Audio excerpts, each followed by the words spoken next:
everyone, welcome to Beaman's Fork Soap Studio. We're going to cut some soap today. I had a lot of people ask me about my cutter, and so I wanted to show it to you and cut a batch of soap while I'm at it. This is the tank cutter, and it's from For Craft's Sake online. I own a few things from that company, and I've always been very happy with what I've purchased. But this cuts my loaves into 1-inch bars here, and I like this because each individual wire is a different, like they're not connected. These are all separate wires, and I can adjust them separately and go through. You basically want to make sure they're all the same tightness, but I've absolutely loved this thing. It's completely solid. I mean, it's heavy, it's easy to clean, it's easy to use, and so if you're in the market for a soap cutter, I highly recommend these. I really like them a lot. But the soap that we're cutting today is my Birch soap, and this is a 50-pound batch, which I have split into 15 logs, and so I'm going to cut each one here on my tank cutter. And I usually overlap the ends a little bit and use the so that I get clean cuts for all the bars, and then I use the end pieces either as free samples, or if they're big enough they go into the bulk bins at the market. But you just press down. You hear that noise? I mean, it's gone all the way through. These are my end pieces that I pull out, put to the side. And then these are the bars. See, it cuts them all in 1-inch bars, but after they're done curing, I will go back and bevel all the edges. It's easier for me to do that when it's not so soft. For some reason, I can do it faster when it's cured, so I always wait to do that last. But so we're going to go through and cut the rest of this batch, but I wanted to show you this tank cutter at a little bit better angle than my last video, and like I said, some people asked about it. So this Birch soap has been one of our top sellers since day one. It's funny, I actually chose this scent to be a man's scent because I mean, I wouldn't say that most of my scents are feminine, but the majority of my customers are women, and I wanted to make sure that I had a nice selection of scents for men. And so this was one of the ones that I picked out in the very beginning to try, and it has sold really well. But the funny thing is that just as many women buy it as men. So surprised me. I mean, I really like it, but I tend to like scents like this. This is kind of like a smoky, woodsy type of scent, but I have found that I'm not the only female that likes this scent, which is kind of cool. So I make this one all the time, and I make it in big batches, but this is one of our farm favorites, like I said.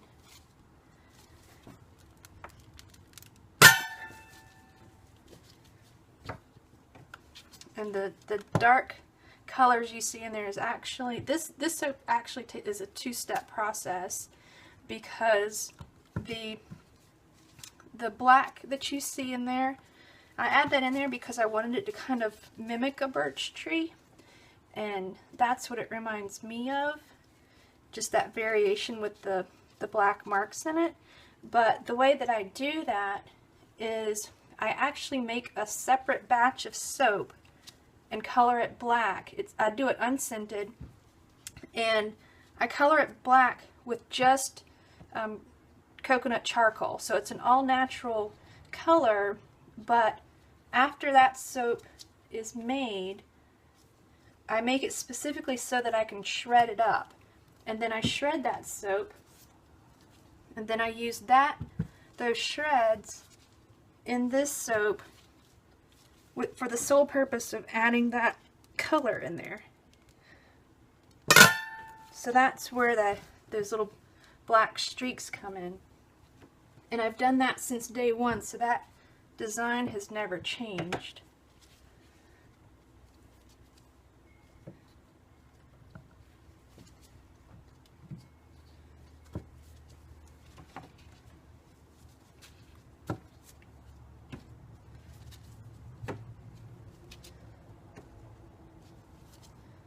these soaps will go on the curing racks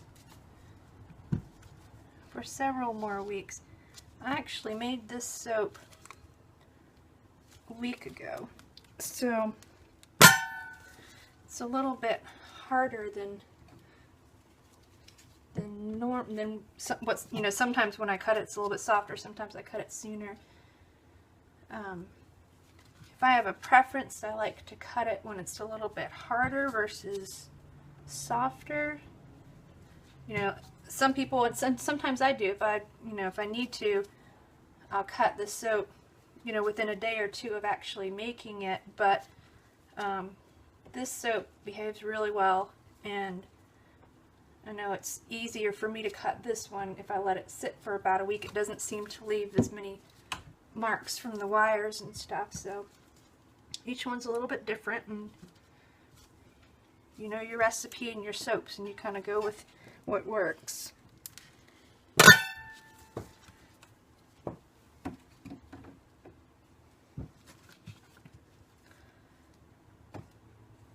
So, oh, but back to the curing part.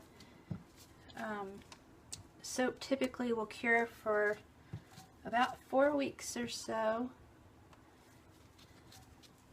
I don't take anything off the curing racks before 4 weeks. In fact, I really don't even touch it before then. I don't even check on it. At 4 weeks I'll check it, and I typically leave it there for much longer. My soaps on average stay on the curing racks between 6 and 8 weeks. That's just my preference for my soaps,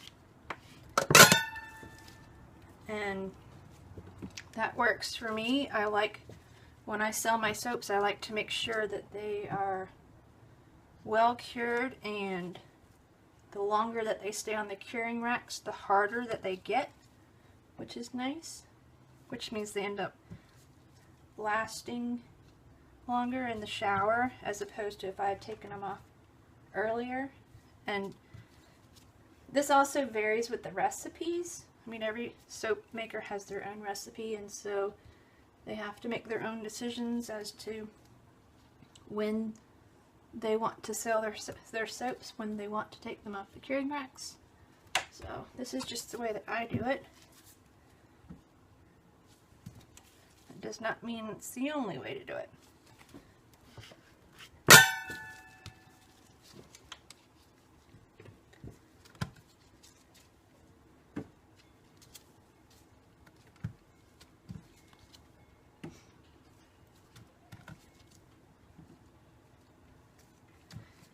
This is a traditional soap. It's not made with goat milk.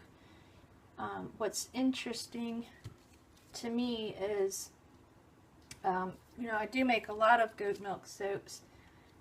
In fact, over half of the regular line of soaps that I make is goat milk, and we're just fortunate that all the milk comes from here on our farm, so I have easy access to it.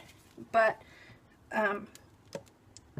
the goat milk soaps I make, I actually have to get those out of the mold, and I do most of those in 50-pound batches as well, but I have to get those out of the mold and split them into logs with my log splitter and get them cut into bars within the first few days, because they harden up so quickly that if I wait much longer than that, it can be really difficult, especially for one person, because I mean, I don't use any machines or anything to cut my soap, so it's all dependent on my own strength. And I've learned the hard way that if I wait too long, if I procrastinate on cutting the goat milk soaps, I end up paying for it dearly, or I have to get my husband to come in and help me cut them, or he can watch and laugh at me, as he has done, trying to cut them myself, until he finally caves in and helps me. So I try to get them cut quickly. But like I said, this one is made with distilled water, so it does not, I have a little bit more wiggle room with this one. I can cut it a little bit later, and like I said, I prefer to cut this one a little bit later. So, let's see.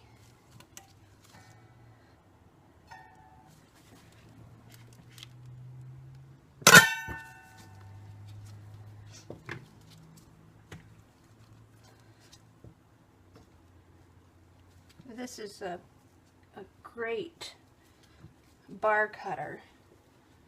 I've been tickled to death with this thing. I've had it for quite a while, and it's one of those purchases that I find, you know, I kind of mulled over it forever and ever and ever, and finally just broke down and purchased it. And I mean, they're not that cheap, so it was a pretty big decision to purchase it.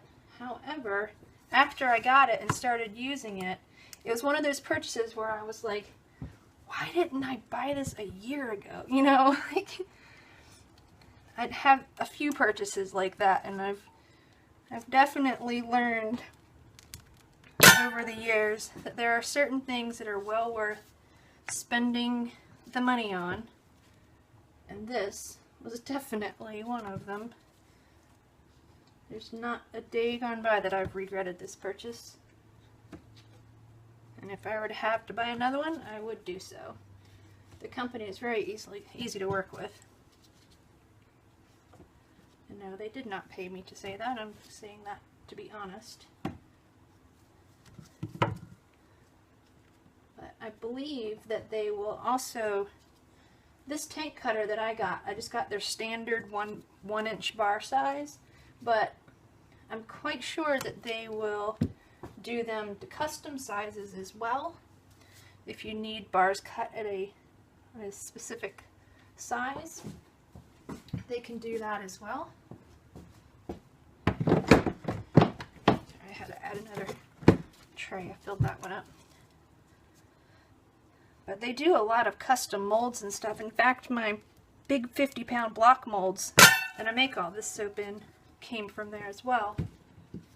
And that was another one of those purchases where I was like, why didn't I buy this a year ago or 2 years ago or whenever?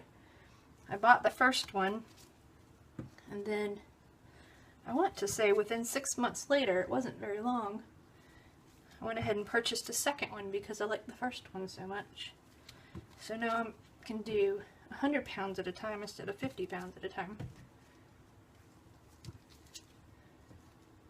Had some requests to do videos on doing large batch soap making, and I do have that planned. Just not quite sure when I'm going to be able to get that done. But it is on the agenda, so.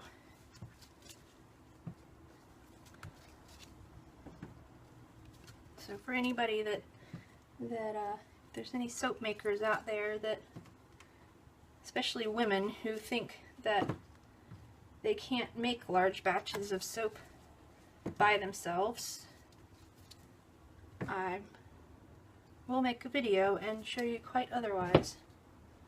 And no, I'm not a weightlifter, so I don't have any secret powers. But it took several years of me coming up with a way that I could do it by myself, do it efficiently, and do it safely. And that's what I do, so I will have a video on that soon. I'm actually, the stall on the video is that I need to get a new microphone for my other camera, my nicer camera. I'm filming this on my iPhone, which is why the quality is probably not that fantastic. But the new camera, I need a new microphone on it. So as soon as I get that sorted out, we will have the video done of the big batch soap making. But anyway, that was an entire 50-pound batch of Birch soap. And as you can see, I like I said, this is one that we make on a regular basis, or I make on a regular basis. I say we all the time, and it's me. I'm the only one here. My husband does not make soap. He just helps me every once in a while. He needs to learn how to make soap, though. Anyway, that's a 50-pound batch of Birch soap. This is going on the curing rack, so I'm going to transfer it over to cure.